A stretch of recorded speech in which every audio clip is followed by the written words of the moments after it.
Buenas noches, ¿qué tal? Otro miércoles para pensar. Tal vez a vos te va bien o no te va bien, pero si tenés cable es que tampoco te va tan mal.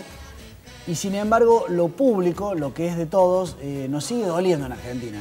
Estamos en el marco de un nuevo gobierno que ha prometido cambio y demás, pero si yo te preguntara ahora en qué punto estás, con esperanza, pero me sigue doliendo lo público, lo que es de todos nos sigue doliendo a los argentinos. Hoy vamos a hablar de temas muy importantes como la salud pública, la salud privada, vamos a hablar también del Estado de Derecho, pero me toca hacer el primer comentario, la primera columna, y como siempre hacemos para que sean como pinceladas distintas, como para hacerte pensar en un abanico, hoy voy a hablar de un tema duro, voy a hablar de lo que hace a la competitividad de nuestra economía, un tema durísimo, árido, así como te lo digo, capaz que ya cambiaste de canal, digamos.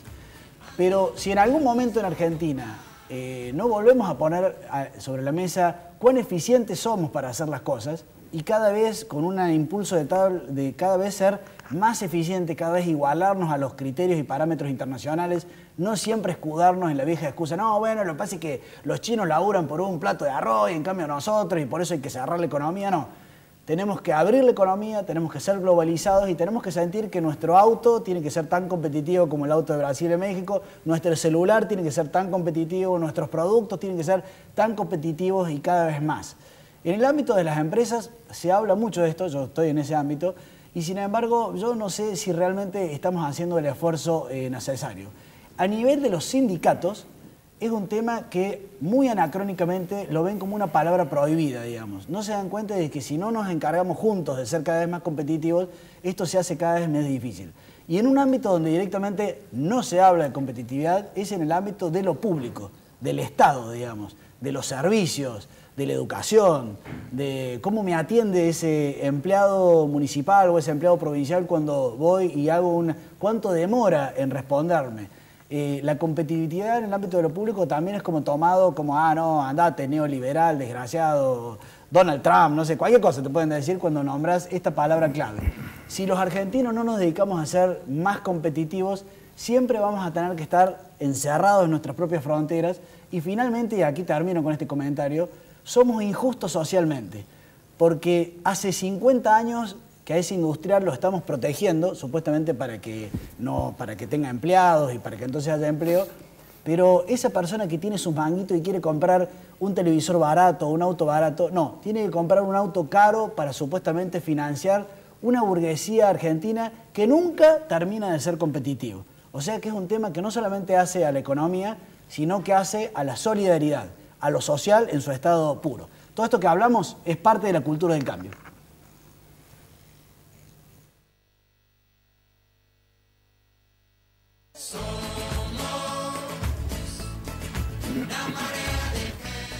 A mí me gustaría, de un modo muy breve, mostrarles esta foto de la salud pública de la provincia de Córdoba. Por ahí no se ve tan claramente, pero ahí en Colorado ustedes ven el 35%, en verde ven el 65%. Estos datos son del Instituto de Estadística de la provincia de Córdoba en base al censo 2010 y nos dicen que el 65% de los cordobeses tienen cobertura de salud formal, que puede ser APRO, PAMI, una prepaga, etc. Y el 35%, según esas mediciones, está fuera de toda cobertura, por lo tanto, no tiene más que ir al hospital público. Acá estamos con nuestro querido amigo Gerardo Muchasti, que en realidad nos actualizaste ese dato y nos dijiste que no era 35, sino 37. 37.6 ya. Bien. ¿Cuál es el estado de la salud en Córdoba, Gerardo? Yo creo que para hablar del estado de la salud en Córdoba, en este momento, en lo que llevamos ya del 2016, hay que hablar de lo que está ocurriendo a nivel nacional. Ha habido recientemente algunas manifestaciones un poco rimbombantes para lo que en el fondo se ha mostrado, pero que claramente empieza lo que en su momento Cambiemos presentó como el Proyecto Nacional de Salud.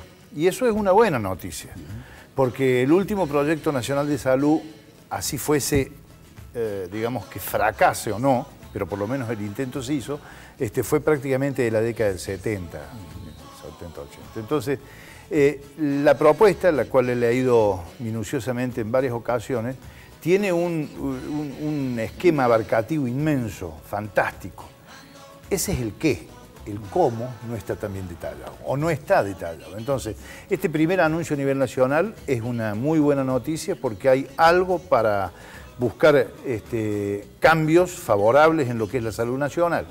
Pero cuando se habla de salud nacional, lo primero que hay que resaltar es que en lo que es público, por lo menos, todo está delegado en la provincia. Los hospitales son provinciales. Es decir, hospitales públicos nacionales son pocos. Hospitales provinciales son órbita de la gestión del gobierno, de cada gobierno provincial, además de lo que significan las estructuras municipales de atención, tanto en capital como en provincia. En la ciudad de Córdoba y en la provincia de Córdoba, creo que hay una enorme y gran oportunidad para montar en base a un producto como el que se está diciendo a nivel nacional, en una unificación de la salud como lo es en todos los lugares del mundo, donde lo público y lo privado se tratan en las mismas condiciones.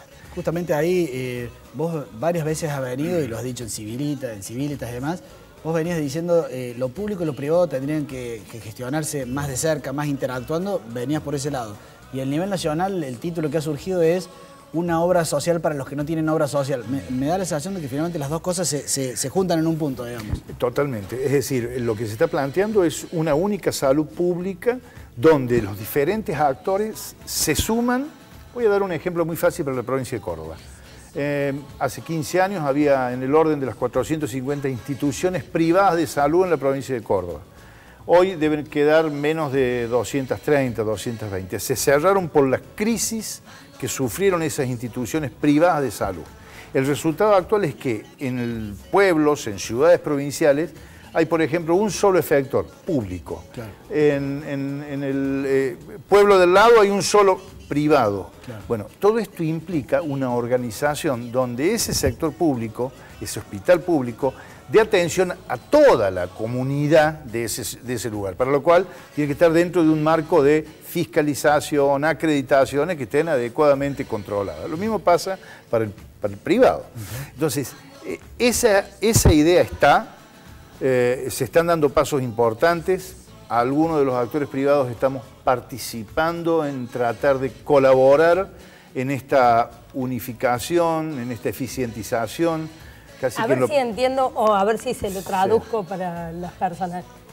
Por ejemplo, yo tengo PAMI, todavía no, pero tengo PAMI y si voy a un hospital público, en una de esas, alguien me dice... Hay una está clarísimo. Hay una gran cantidad de afiliados al PAMI que se atienden en los hospitales siempre. Públicos. ¿Bien? Y no pagan nada. Y, digamos, ¿por qué no pagan nada? Porque no existe el sistema de recupero a partir de que la obra social pague a la provincia. Es PAMI, pero con una enorme cantidad de obras sociales. Claro. La provincial incluida. Hay mucha gente del APRO que se atienden en hospitales públicos. Bueno, eso hay que eficientizarlo para que los recursos que requiere para ser atendido en un hospital público los recibe el hospital público. Eso es gestión pura. Eso es gestión pura. Pero yo lo digo de esta manera en función de la presentación inicial de Sebastián. El modelo que uno espera, que promueve, que pretende colaborar para así se logre, es desde la eficiencia a la equidad. Porque en salud no hay otra palabra que no busque la equidad de la población toda. Hay una fragmentación de la salud a partir de que las oportunidades de atención, pero con cuadras de diferencia, son absolutamente diferentes. Claro, porque ahí hay que decirle a la gente, y confirmámelo, Gerardo, que justo en el ámbito de la educación, de la salud, perdón, al igual que la educación, Argentina no invierte poco. O sea, es muy buen volumen de inversión de plata, digamos, pero el tipo que va al hospital público a las 7 de la mañana dice, sí, pero a mí no me está llegando. Digamos. El porcentaje sobre el PBI es de los más importantes de la región, pero hay una inadecuada gestión, por ejemplo, si hablamos en lo público. Claro. En una institución privada, los honorarios profesionales más la carga salarial está en el orden del 60-65% del total del gasto. En un hospital público el promedio está arriba del 83-85%. Entonces, Con lo cual, no no lo miremos en función del salario, lo miremos en función de los recursos que quedan para brindar salud. Insumos, descartables, medicamentos, prótesis, eficiencia, en todo sentido. Mantenimiento edilicio. Ni hablar. De todas maneras, la conclusión que nos estás diciendo, porque muchas veces la gente no se puede quedar en los detalles, es hay síntomas de cambio en el buen sentido, hay que abrigar esperanza, digamos. En lo personal creo que es así, creo que hay, inclusive en los hospitales públicos hay gente muy valiosa, pero hay que lograr la motivación de esa gente. La motivación de esa gente pasa por un levantar todo y dar de nuevo. Lo primero es que el médico se sienta con intención y motivado a trabajar en un hospital público. Si eso no lo logramos, el resto no funciona. Y para eso hay que incentivar económicamente también, y no a través de un monto fijo, sino variable, por productividad, por resultado. A partir de ahí el resto de la comunidad va a acompañar sin duda a estos cambios. Un comentario, y con eso te dejo la última conclusión, la última moraleja. Un hijo que yo llevo todas las mañanas, con alguna hija en realidad, hace muchos años que vamos a la mañana escuchando el PTT, Miguel Clarea, y bueno, y otra vez era una noticia de una señora que había ido a un hospital, la había mandado de vuelta porque no había insumos y demás, y nunca hablamos de política con ella, pero me dijo, pero esto siempre lo escuchamos, o sea, como no que cambia. ya, claro, a lo largo de los años íbamos escuchando todas las mañanas que siempre hay algún problema, que no atienden un tipo, no hay insumos. ¿Qué demora, digamos? La población tiene una anestesia en este sentido de no reaccionar frente a esta realidad. En otros lugares del mundo, cuando no se brinda salud, voltean gobiernos. Claro. Acá pareciera que todos estamos acostumbrados a no tener acceso a la salud. Y no es únicamente en algunos sitios, hasta de la salud privada. Así que verdaderamente hay una gran oportunidad, porque muy pocos cambios pueden producir grandes resultados. Y nada más que para dejar tranquila a la población, vos decís que con eficiencia vamos a hacer una equidad mayor y va a ser de mejor calidad, ¿cierto? Obviamente, por eso con muy poco se puede solucionar gran parte de las necesidades de la gente. Gracias, Gerardo. Yo debo confesar, nosotros durante muchos años, aunque a nivel teórico, casi a nivel ideológico, la idea de sacarle la plata que entra por el lado de la oferta, digamos, y financiar la demanda, digamos, es una gran solución teórica para este y para muchísimos otros temas, como el bono educativo, o sea, que se acerque a alguien y diga, che, yo no tengo obra social, pero por eso saco el carnet de los que no tenemos obra social, cóbrele al Estado esto, eso ordena de abajo hacia arriba todo. Ahora, como dice Gerardo, en la cancha se ven los pingos, digamos. Sí, pero yo creo que hay que ser optimistas. Vienen posibilidades de cambio, vamos a ver si lo logramos. Gracias, excelente, gracias a ustedes por la invitación. Bueno, ¿qué video tenemos? Acá tenemos un video del blanqueo, que como no hemos logrado que el contador Farré nos acompañe, he tenido que recurrir a mi amigo contador Santiago Sáenz Valiente, un gran amigo de Civilitas, y en 4 minutos nos cuenta todo el proceso del blanqueo y de la ley, que es más abarcativa. A ver. Que no solo contiene el blanqueo, sino la repatriación histórica a los jubilados. Esto tiene que ver con la recaudación que se va a obtener a raíz del blanqueo por el impuesto especial.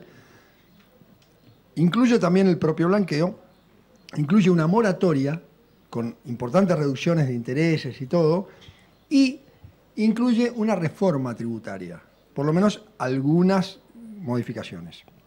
Y también algo muy interesante, que es la formación de un comité entre 15 diputados y 15 senadores para dar vuelta a toda esta cuestión tributaria y hacer un sistema tributario como la Argentina se merece. La verdad que el blanqueo aparece en primero como una injusticia, ¿no? Claramente para todos aquellos que pagamos los impuestos en tiempo y forma es una verdadera injusticia. Sin embargo, la situación actual amerita tener un blanqueo con estas características. Con mucho cuidado, esto hay que tratarlo con mucho cuidado porque realmente puede haber preocupaciones respecto de a dónde va esta información, qué pasa si hay un registro de operaciones sospechosas, en qué condiciones, en qué situaciones. Por eso la ley es muy, muy delicada. Periodistas mismos se sintieron afectados cuando consideraban que la norma era demasiado abierta a los fines penales por lo que pudieran decir los periodistas. Esto se modificó, la ley en ese sentido, y excluye claramente a los periodistas. A los terceros que no sean periodistas están afectados si delatan, digamos, información relativa, que puede ser aquellos que han entrado en contacto con esta información. Hay gente que va a blanquear 5 millones de dólares, 10 millones de dólares, es decir, No estamos hablando de 10.000 pesos, de 100.000 pesos o 200.000 dólares. Estamos hablando de cosas grandes. Entonces, la gente tampoco quiere estar afectado si la información llega a manos que no corresponde. Entonces, bueno, por otro lado, la información que le llega a la UIF tampoco la puede, la Unidad de Información Financiera, tampoco la puede divulgar a cuestiones de inteligencia y todo. A nivel de gobierno está absolutamente prohibido. Entonces, salvo cuestiones específicas vinculadas con tráfico de drogas, de armas, terrorismo, tratamiento de personas, trata de personas. Entonces, acá hay que lograr que lo que se quede liberado realmente es la evasión fiscal y no que haya una canalización de lavado de dinero de estas actividades. Ahora se abre por los acuerdos que hizo la Argentina con estos 55 países, después se juntan otros 42 países más, que van a dar información retroactiva al 1 de enero del 2016, con lo cual ya las pisadas están. Por un lado, no hay repatriación de capitales en este blanqueo. No es necesario, no es obligatorio traer los fondos. Si ellos quieren, los dejan allá, pagan el impuesto de blanqueo, muestran la plata al fisco, digamos los saldos de las inversiones o de los fondos que estén allá, o de un inmueble, que los hay en Miami y en Punta del Este unos cuantos de argentinos, y tiene una cosa muy buena que es que permiten olvidarse de la sociedad extranjera. Es decir, permiten, claro, muchos han puesto bienes, ya sea cuentas bancarias o inmuebles, esencialmente, a nombre de sociedades offshore extranjeras, y no la quieren tener más, porque ahora no tiene más utilidad. Si tienen blanqueados los fondos o el inmueble, ¿para qué quieren la sociedad extranjera? Entonces permiten que directamente, a nombre propio, cada uno pueda blanquear eso que está en esa sociedad. Esto no es menor porque esto ordena los patrimonios, ordena el patrimonio de la persona y muchas veces, Karina, porque es lo que están consultando también, de la familia. Hay muchas donaciones que se van a hacer seguramente tras cartón de hacer un blanqueo y bueno, viene un orden, de hecho viene un borrón y cuenta nueva. Esto me parece muy válido, esto me parece muy interesante, muy necesario además.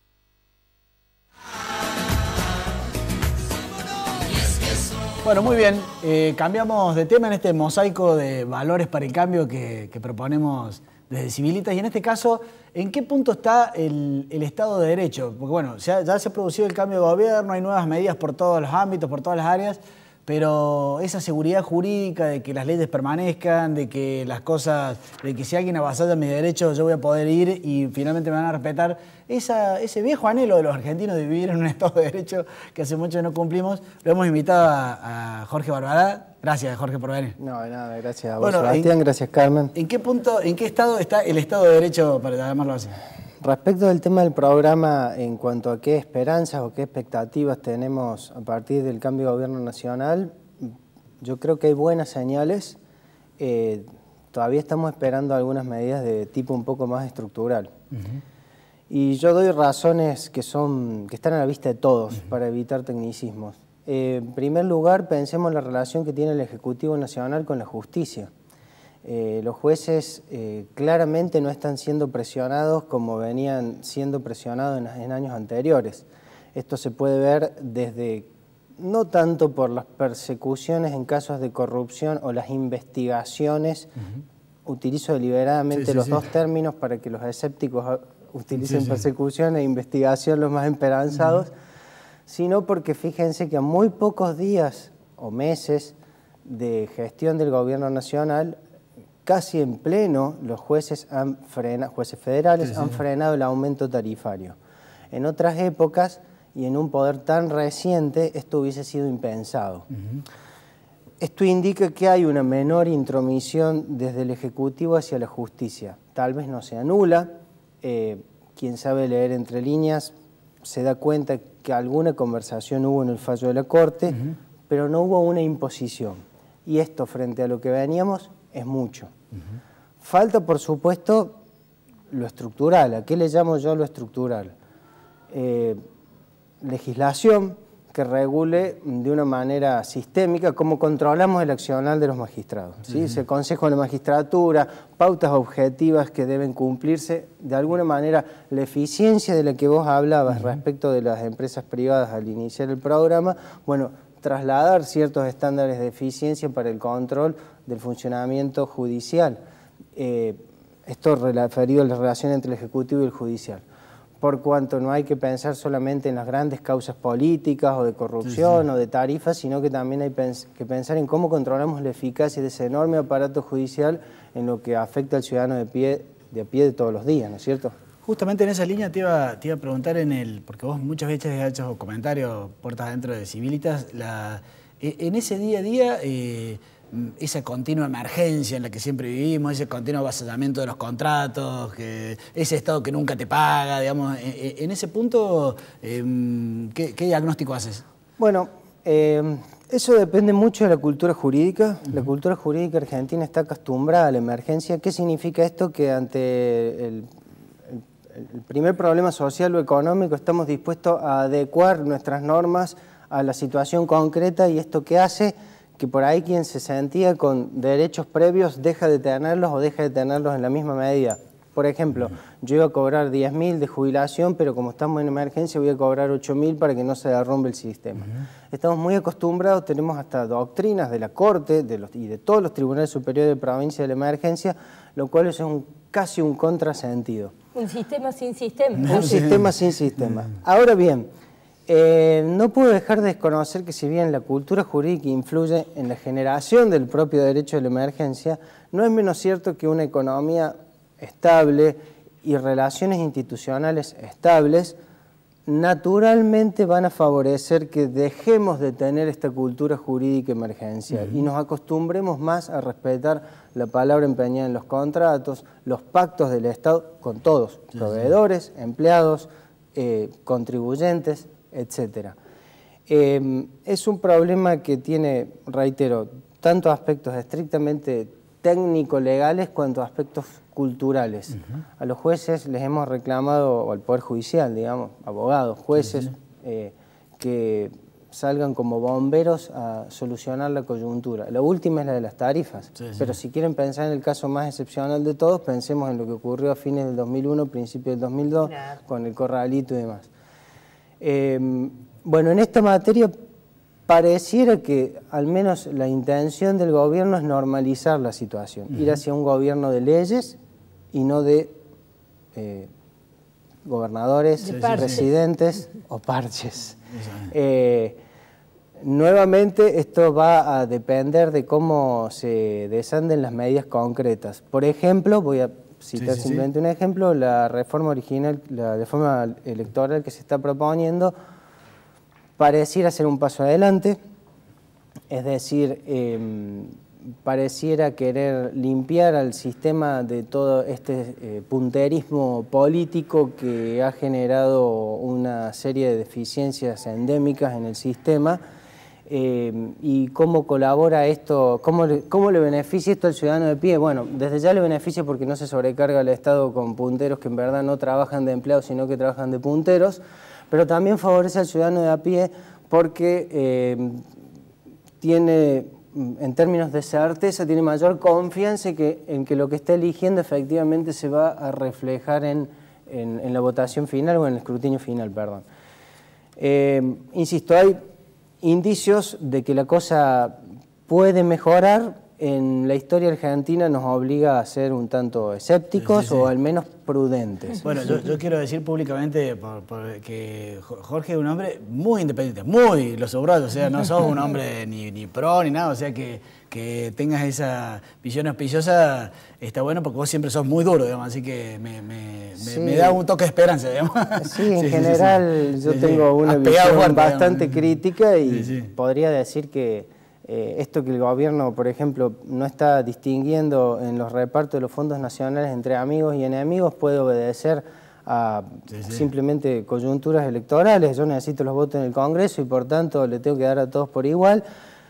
Sin embargo, le está dando a provincias de gobiernos cuyos diputados le votan en contra. Claro. A ver, tampoco puedo cerrar los ojos a la realidad, a pesar de cierto escepticismo que la política argentina genera. Daría la sensación que tenemos al menos circunstancias para ser optimistas. Gracias, Excelente. Jorge. Bueno, los últimos comentarios. Sí, Carmen. Siga. No, por favor. No, yo le digo que quiero pasar una foto porque ya no me queda... Meta primero la foto. Una fotito porque es este sábado, que es el Día del Niño, y ya si no, la semana que viene ya pasó. Sí. La están organizando Paola y Janina, es en una residencia de la CENAF. La verdad es iniciativa privada al servicio de un espacio público, pero obviamente es porque es un ámbito de la sociedad civil y nos llena de orgullo la acción que estas chicas, a través de la Guardia y de Civilitas, han puesto en marcha, y vamos a estar ahí, por supuesto. Son chicos que están, al no tener familia, no tener padres, están en esa residencia. De la CENAF.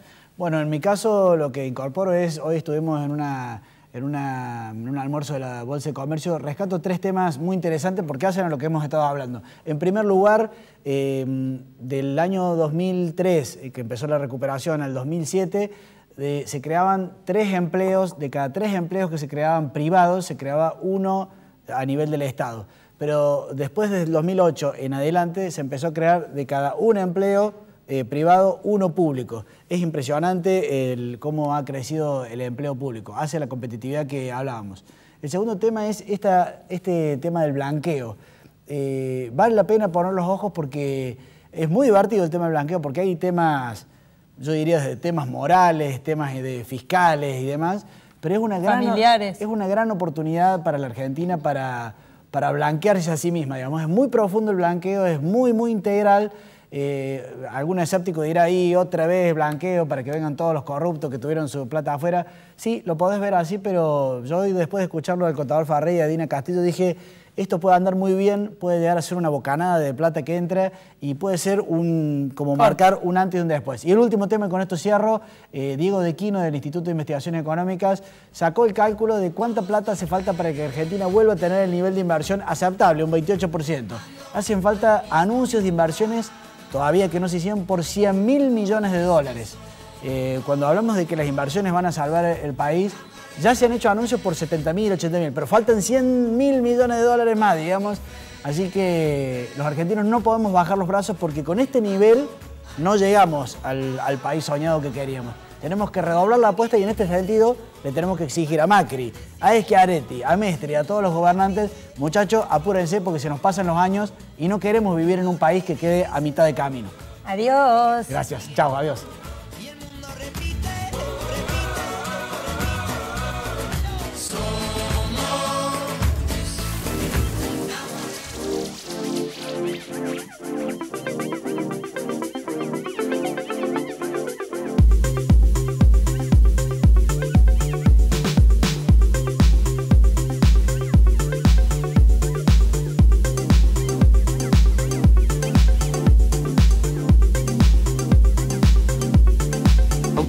Los autos evolucionan, el lugar donde encontrarlos también.